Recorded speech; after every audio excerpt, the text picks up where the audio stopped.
Olá, tudo bem? Eu sou Marcelo Alonso. Diariamente eu falo aqui sobre planejamento de produção, materiais e demanda. O vídeo de hoje é para falar sobre estoque de segurança.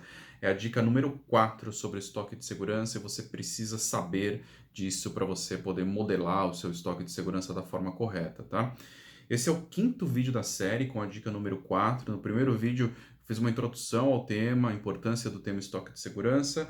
Segundo vídeo foi a primeira dica sobre estoque de segurança. Essa dica é: fórmulas prontas não funcionam, fórmulas de prateleira não funcionam, aquela fórmula que você acha no livro não funciona. Então, recomendo muito que você assista esse vídeo, lê o post também, para você poder se aprofundar no tema, entender por que essas fórmulas não funcionam.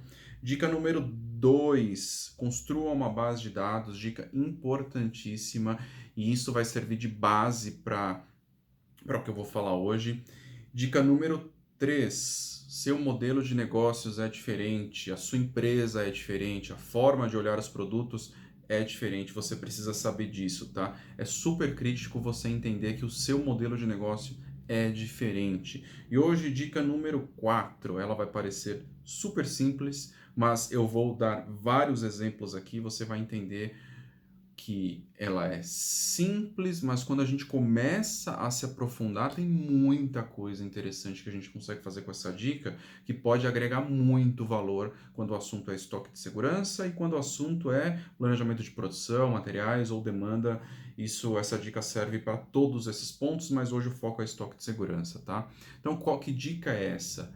Classifique os itens. Eu tenho certeza que na sua cabeça deve ter vindo: vou fazer uma classificação ABC, super simples, ou um pouquinho mais avançado, vou fazer uma classificação XYZ, enfim, tem vários nomes aí que você encontra na teoria, mas o fato é o seguinte: não é uma simples classificação ABC do portfólio de produto, do seu estoque, e você vai entender o porquê, tá? Então acompanhe o vídeo até o final para você entender que não é tão simples quanto parece. Primeira coisa que você precisa entender é que, da mesma forma que o modelo de negócios da sua empresa é diferente quando a gente compara com as outras, você também precisa entender que dentro do seu portfólio de produtos, vamos supor que você tenha 100 itens, 200 itens, 300 itens, você vai ter comportamentos diferentes, você vai ter grupo de produtos que atendem clientes específicos, mercados específicos e famílias de produto diferentes, e você precisa classificar o seu portfólio de produtos de acordo com estes grupos, tá? Uma classificação geral não resolve o seu problema, porque você pode ter um item super importante dentro de um grupo, que quando você faz uma classificação geral, esse item ele fica lá no meio da lista e ele passa a não ser tão importante. Só que naquele grupo ele era super importante e você perde esse tipo de percepção quando você faz uma classificação geral, tá?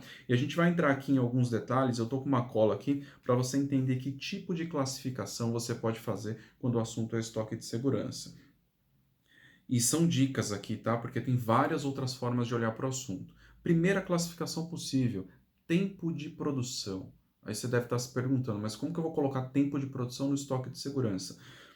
Você tem um histórico de vendas do item, tá? A venda de um mês, ela equivale a X horas de produção. Você consegue fazer essa conta sem problema nenhum. E você consegue construir uma base com essa informação. Então, eu tenho um grupo de itens aqui que vai de 2 a 3 horas por mês, de 2 a 10 horas por mês de produção. Tenho esse outro grupo de itens aqui que vai de 30 a 60 horas por mês de produção e assim por diante. Você consegue classificar. E por que isso é importante? Porque quando você faz esse tipo de classificação, você tem duas formas de olhar para esse assunto. Uma, se você tem um item que ele usa poucas horas de produção no mês, 3 horas, 4 horas, 6 horas, isso é pouco. Você pode trabalhar com estoque de segurança menor, porque a velocidade de reposição desse item é maior. Ele usa poucas horas, então provavelmente se você precisar repor o item, você vai ter disponibilidade de capacidade, vai ser rápido repor. Só que você não pode fazer isso para o seu portfólio inteiro, por isso você tem que classificar os itens e analisar. Isso, com certeza, ofende a eficiência da fábrica, mas aí é outro assunto, tá? A gente está falando aqui só sobre estoque de segurança E eu citei a eficiência da fábrica para você entender que o estoque de segurança, ele nunca vai ser isolado, tá? Provavelmente você vai ofender outros indicadores se você olhar o estoque de segurança isoladamente, e esse exemplo que eu passei é um deles. E vou olhar pelo outro lado, tá? Se você tem um item que tem muitas horas de produção, 200 horas no mês, 300 horas no mês, é pouco provável que você consiga reagir rapidamente para poder repor algum desvio de venda, tá? Então, provavelmente esse item você vai ter que construir um estoque de segurança maior. Só que aí tem um outro lado da história. Quando você está modelando o estoque de segurança, este item que tem muitas horas de produção, provavelmente é um item de muita venda e provavelmente ele tem pouco desvio na venda. Consequentemente, o pouco desvio vai te levar a ter menos estoque de segurança. E aí as coisas ficam conflitantes, né? Pelo volume de produção teria mais, só que pelo desvio de venda eu teria menos. Por isso a importância de construir uma base de dados e colocar todas as informações em um local só. Então eu trouxe exemplo aqui de tempo de produção. Segundo exemplo, rentabilidade. Nossa, mas o que rentabilidade tem a ver com estoque de segurança? Se você tiver limitações no capital de giro, você não ou no espaço, você não consegue construir estoque da forma que você deveria, você tem que priorizar os itens que têm mais rentabilidade. Então você vai proteger os itens mais rentáveis. Na sua base, você vai ter que entender numa classificação qual item é mais rentável, porque o mais rentável não pode faltar de forma alguma. Se você estiver protegendo os itens que ou dão prejuízo ou que são pouco rentáveis, você vai estar prejudicando a sua operação, tá? Porque o pouco capital que você tem ou a pouca área de armazenagem que você tem vai estar sendo mal utilizada. E esse é um ponto crítico, e aí eu vou voltar na integração dos indicadores, tá? Você não pode olhar só a rentabilidade, porque em muitas empresas o que acontece é que o item mais importante do portfólio, aquele que traz cliente, que todos os clientes compram, esse item dá prejuízo, tá? Isso acontece em muitas empresas. Então, se você olhar só do ponto de vista da rentabilidade e não olhar do ponto de vista da importância do item no portfólio, você não vai conseguir construir um modelo de estoque de segurança inteligente, eu diria. Então é importantíssimo você integrar essas informações, construir uma base de dados e colocar tudo junto, e a rentabilidade é mais uma informação. Terceiro ponto aqui, importância do cliente. Eu já dei uma introdução aqui quando eu falei sobre rentabilidade, e esse ponto é super crítico. Clientes mais importantes precisam de um atendimento preferencial.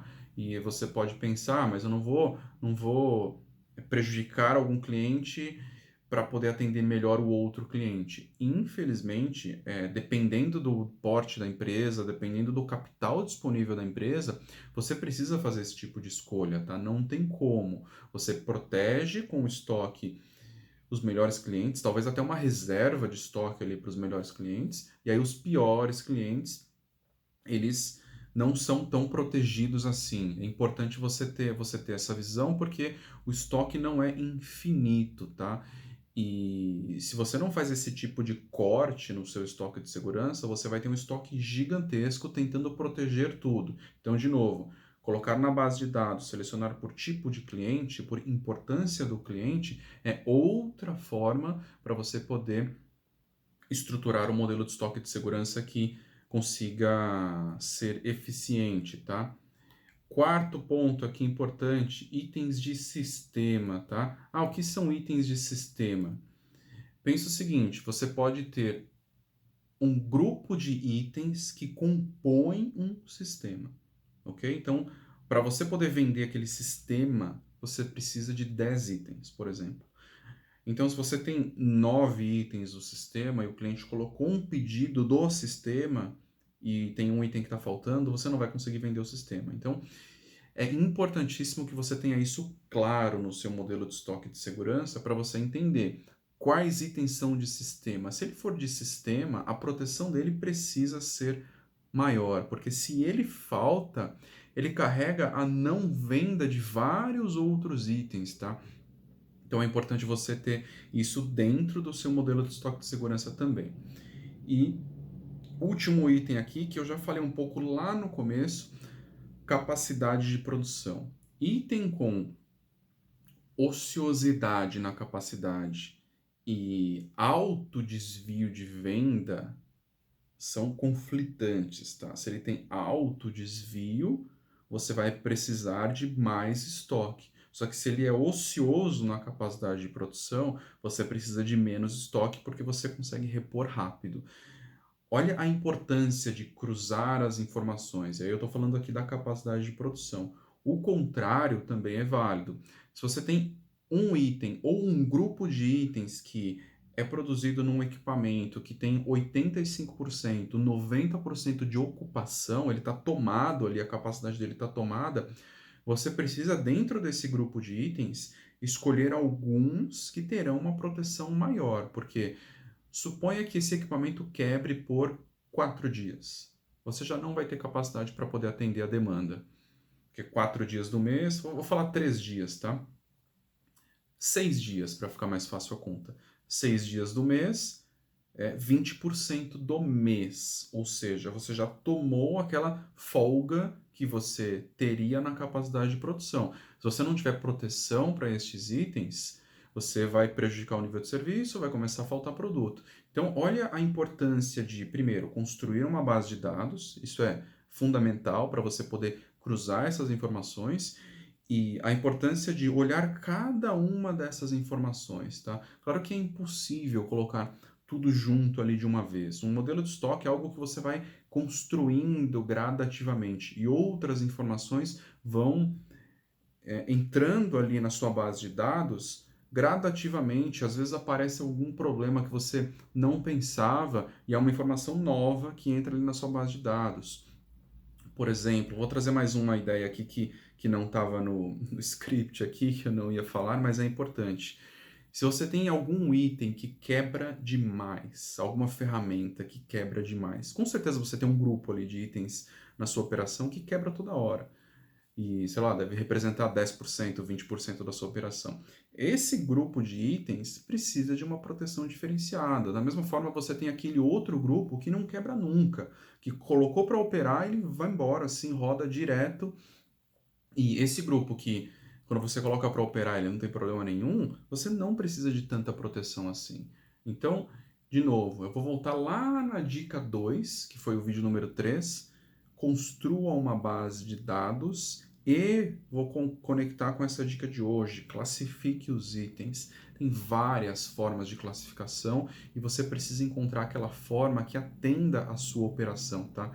Eu tenho certeza que quando você construir essa base de dados, estruturar isso, vai fazer uma diferença enorme no seu dia a dia, porque você vai conseguir visualizar os problemas, tá? E quando você constrói essa base de dados e de alguma forma consegue conectar o histórico, por exemplo, você consegue conectar o histórico de falta daquele item. Quantas vezes ele faltou nos últimos 12 meses? Isso faz uma diferença enorme, porque se você percebe que o item não faltou em nenhum momento, com certeza, ou você tem um modelo de estoque perfeito, ou você tem um modelo de estoque que está fazendo o item sobrar no estoque, tá? Então, eu dei o exemplo aqui do histórico de falta, mas tem vários históricos que você consegue cruzar quando você constrói esse tipo de base, tá? E essa era a dica de hoje, classifique os itens. Tem como modelar um estoque de segurança que funcione muito bem para a sua operação. Claro que não é só o estoque de segurança que vai resolver os seus problemas, tá? Mas é fundamental que você tenha clareza da modelagem dos seus estoques. Esse era o vídeo de hoje, já foram aqui quase 15 minutos de vídeo. Se você assistiu até o final, parabéns de verdade, você está interessado no seu desenvolvimento aí. As dicas são preciosas. Em breve eu vou talvez dar mais detalhes de como construir essa base, como estruturar isso, tá? Então, dica de hoje, classifique os itens. Amanhã tem outro vídeo falando sobre a última dica aqui do estoque de segurança. E um abraço aí, obrigado por ter acompanhado até o final. Até o próximo vídeo. Tchau, tchau.